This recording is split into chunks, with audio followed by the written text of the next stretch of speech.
In 1959, I was working in Malawi, involved in a car accident when I became paralysed and was brought to Stoke Mandeville Hospital in England, and from then my life changed dramatically.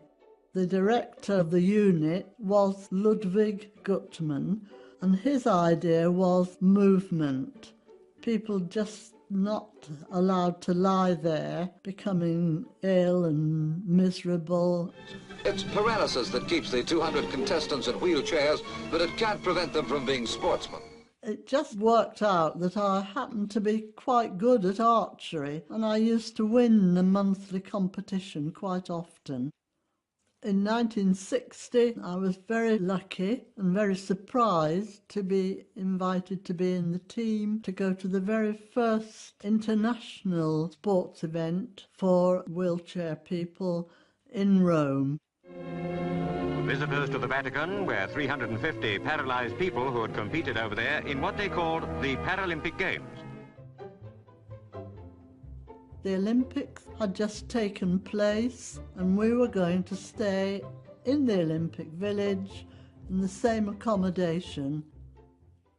To our horror, when we arrived on the ground, all the buildings were up on stilts. Whenever we went in or out of a building, these two soldiers would carry us up 2 flights of stairs and down 2 flights of stairs. It was a very tedious business.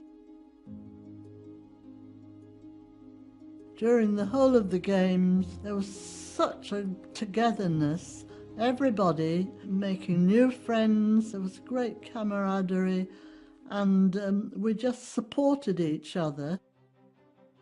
Archery was one of the first competitions to begin. We would shoot 6 arrows each.